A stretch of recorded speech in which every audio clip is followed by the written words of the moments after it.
France 24 et RFI présentent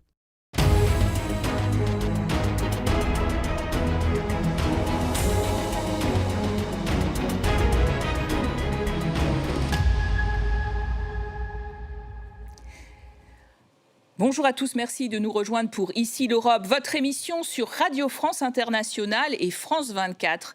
Rudoyés par le président américain, les 27 ont entamé l'année dans un état de sidération, confrontés à l'hypothèse que leur allié historique puisse recourir à la force pour s'emparer du territoire autonome danois du Groenland. Si la menace est momentanément écartée, ils ont remis à plat la relation transatlantique lors d'un sommet extraordinaire le 22 janvier dernier, auquel participait notre invité, puisqu'il s'agit d'Andrej Plenković, le Premier ministre depuis 10 ans de la Croatie, un pays balkanique de 3 800 000 habitants qui a rejoint l'Union européenne en 2013. Bonjour, monsieur le Premier ministre, en duplex depuis Zagreb avec nous. Bonjour, merci pour l'invitation. Alors, le président américain a retiré sa menace d'invasion du Groenland dans un revirement dont il a le secret. Vous avez trouvé les leaders européens ébranlés dans leur confiance en la relation transatlantique ? D'abord, je dois dire que la situation était un peu différente par rapport au moment quand M. Costa a convoqué la réunion. Parce que avant, il y a quelques jours, il y avait cette, disons, menace de prendre Groenland, ou plutôt passer le message de vouloir l'acheter de Danemark. Et deuxièmement aussi d'imposer les droits de douane vis-à-vis des 8 pays qui se sont prononcés d'être là en solidarité avec la Groenland et la Danemark. Je crois que pendant le discours du président Trump à Davos, moi j'y étais personnellement, j'ai passé 2 jours et demi à Davos, et il a fait 2 pas en arrière. Le premier pas en arrière était de dire « Ok, moi je suis intéressé pour le Groenland, j'aimerais bien l'acheter. Si il n'est pas vendu du côté de Danemark et de Groenland, je ne suis pas content, je ne dois pas oublier, mais je n'utilisais pas la force. » Alors c'était la première des escalades. Deuxième des escalades est arrivée quelques heures plus tard, après la réunion avec le secrétaire général de l'OTAN, M. Rutte, qui était ici à Zagreb il y a 10 jours. J'étais au courant qu'il avait des efforts pour chercher, trouver une solution plutôt généralisée, collectivisée des pays d'Arctique, de l'Union européenne et de l'OTAN.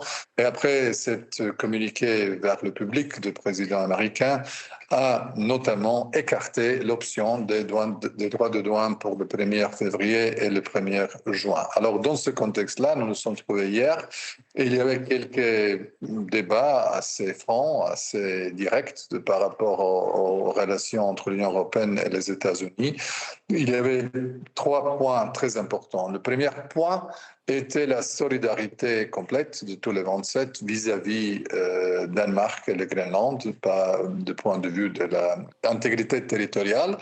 Deuxième point était de faire des efforts pour rétablir, je dirais, le plus possible, la normalité dans le contexte des relations transatlantiques, parce que les relations transatlantiques était vraiment, je dirais, le fondament de l'ordre international après la Deuxième Guerre mondiale, était la fondation de l'OTAN, la fondation de l'Union européenne, de beaucoup d'autres organisations internationales. Et le troisième point, au cas où il y a une nécessité de réagir, il y a des instruments qui sont là, qui sont prêts un peu pour faire un équilibre dans le domaine des droits de douane ou les mesures de anti-coercition qui étaient préparées par la Commission et finalement de voir comment mettre en œuvre tous ces instruments pour effectivement réaliser l'accord de cet été entre la Commission et les États-Unis. Alors, c'était une réunion assez, je dirais, constructive, mais en même temps tenant compte que les tensions ne sont pas arrivées du côté européen. La semaine a été, en effet, vous l'avez souligné, très anxiogène. On fait tout de suite le point avec Isabelle Romero dans l'Europe en bref. Victoire pour les agriculteurs et les Français opposés au Mercosur. Par 334 voix pour et 324 contre, les eurodéputés ont décidé de saisir la Cour de justice européenne pour vérifier la légalité de l'accord commercial entre l'UE et 4 pays d'Amérique du Sud. L'avis de la Cour pourrait prendre 18 mois, mais la Commission envisagerait une entrée en vigueur provisoire du volet commercial dès mars prochain. Un déni de démocratie, se récrit la France. Au Forum économique de Davos, Donald Trump a renoncé à envahir le Groenland et a imposé des surtaxes douanières aux 8 pays européens qui avaient déployé des soldats au Groenland. Suite à une réunion avec Mark Rutte, le chef de l'OTAN, il annonce un accord. C'est l'accord ultime à long terme et je pense que ça met tout le monde dans une très bonne position, surtout en ce qui concerne la sécurité, les minerais et tout le reste. Mais les Groenlandais et les Danois qui n'ont pas été consultés restent prudents. Lors d'un sommet extraordinaire à Bruxelles, les 27 ont fait preuve d'unité après des semaines de menaces américaines. Antonio Costa, président du Conseil. L'Union européenne continuera à défendre ses intérêts et à se défendre elle-même contre toute forme de coercition.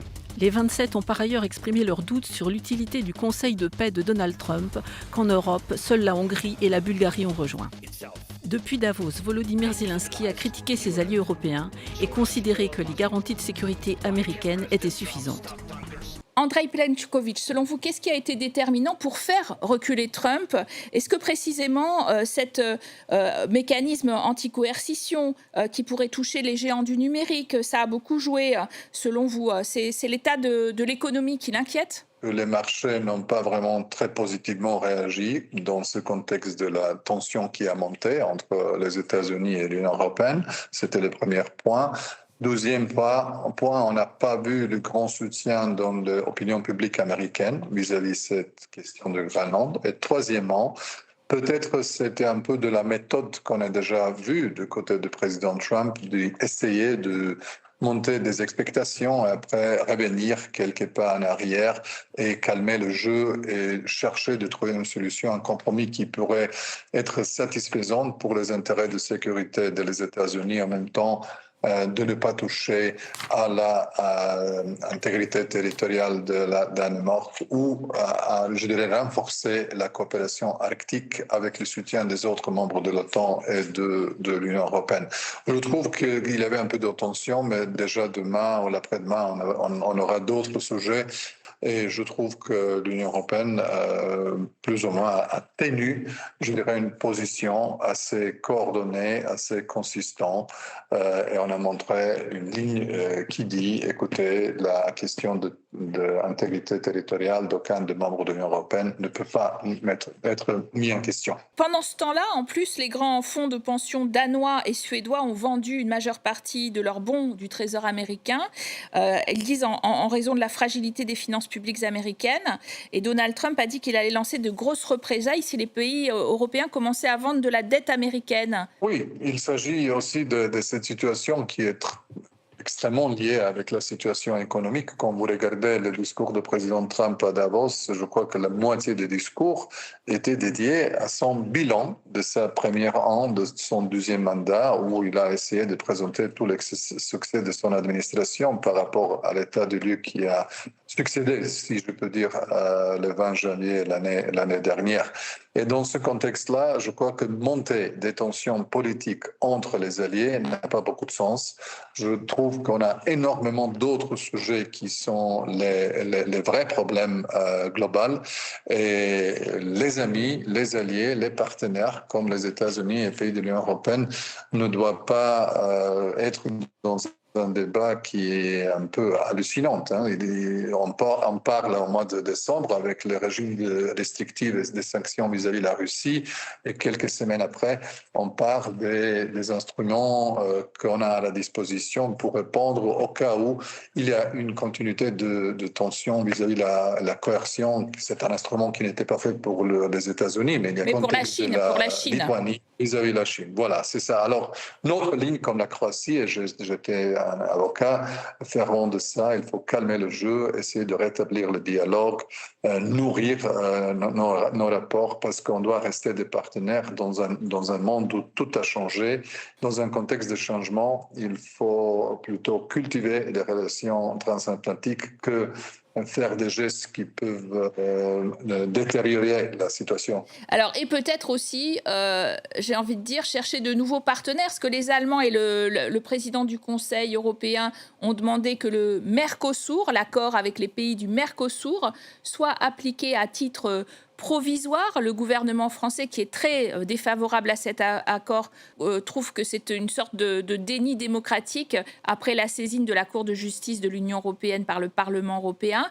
On parle d'ailleurs de le mettre en œuvre dès le mois de mars, mais c'est politiquement sensible pour la présidente de la Commission. Oui, c'est un sujet d'abord qui est à la table il y a 25 ans. Alors après les longues négociations, finalement, on a eu une opportunité de conclure cet accord. Ce qui était fait au Parlement européen, je crois, c'était un message de renvoyer le texte devant la Cour pour voir est-ce que tout est dans la conformité quand il s'agit de la substance de cet accord. Moi, je trouve qu'il y a des points de vue différents. Les différents pays, certains aimeraient bien avoir cet accord déjà en force pour élargir l'exportation de l'Union européenne vis-à-vis des pays du Mercosur. Des autres pays ont un peu peur vis-à-vis des produits agricoles qui peuvent être présents dans une beaucoup plus large, substantive au marché européen. Je trouve que dans le contexte de cet accord, il y a beaucoup de mécanismes de protection, de différents quotas. Donc ça vous satisfait. On a compris que cet accord vous satisfait et que vous êtes pour sa mise en œuvre. Pour nous, ce n'est pas une situation qui est comparable à cette atmosphère que je comprends, et je l'ai vu en France. Pour nous, cet échange ne représente pas une difficulté pour la Croatie. Et s'il y a une décision d'une application provisoire, pour nous, ça ne changerait pas beaucoup.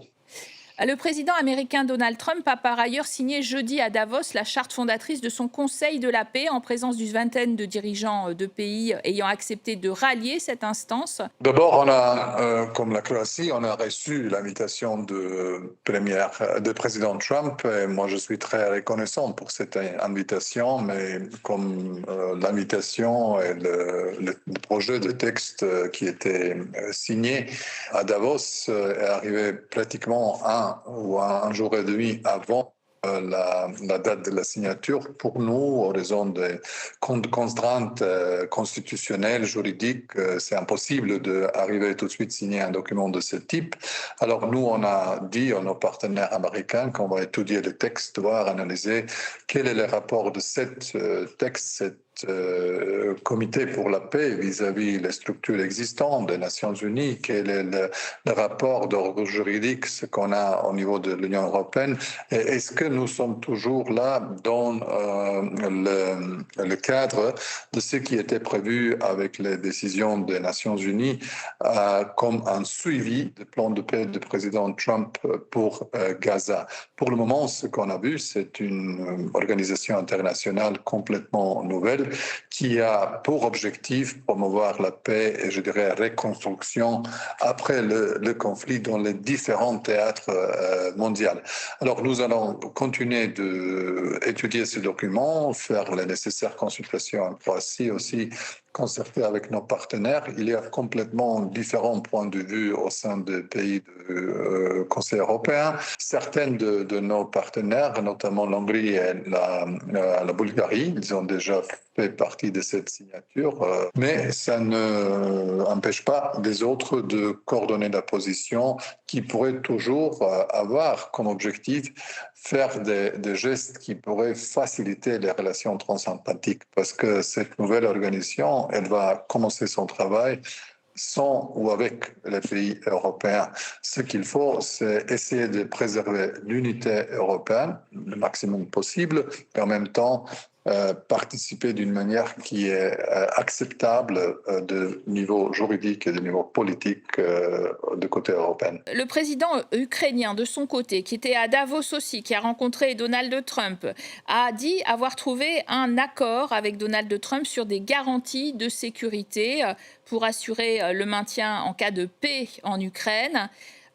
Vous dites bravo, vous dites il devrait se méfier quand même des garanties américaines puisque le gouvernement, l'administration Trump à tout sujet sort du chantage, de la pression, de l'extorsion. C'est quand même compliqué, ces garanties américaines. Qu'est-ce que vous dites ? Je crois que le président ukrainien Zelensky il a signalé très clairement que l'Ukraine est prête pour les négociations d'un accord de paix. Nous avons une situation où la Russie ne cesse pas d'attaquer, l'Ukraine qui se défend et qui essaie de faire des efforts pour la paix, l'initiative politique qui est arrivée dans le mandat du président Trump et une participation constructive de côté des alliés européens vis-à-vis les garanties de sécurité, mais aussi de créer un espace pour la reconstruction de l'Ukraine et aussi voir comment l'Ukraine peut avoir son perspective européenne peut-être plus rapidement qu'il était prévu normalement.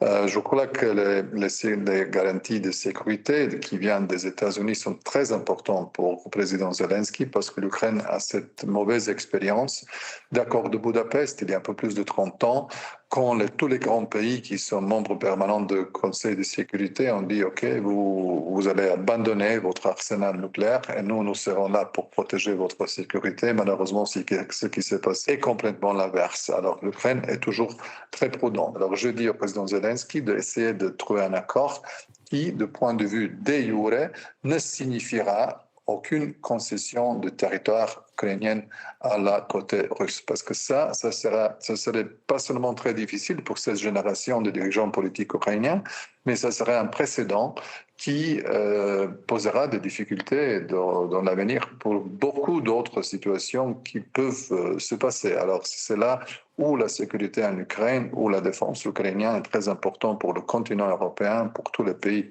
de l'Union européenne. Et c'est pour ça qu'on a vraiment montré une solidarité incroyable vis-à-vis de l'Ukraine, de la Croatie, y compris dans les différentes manières. Et il ne faut pas jamais laisser que l'agression sera récompensée du point de vue de prendre le territoire de quelqu'un d'autre.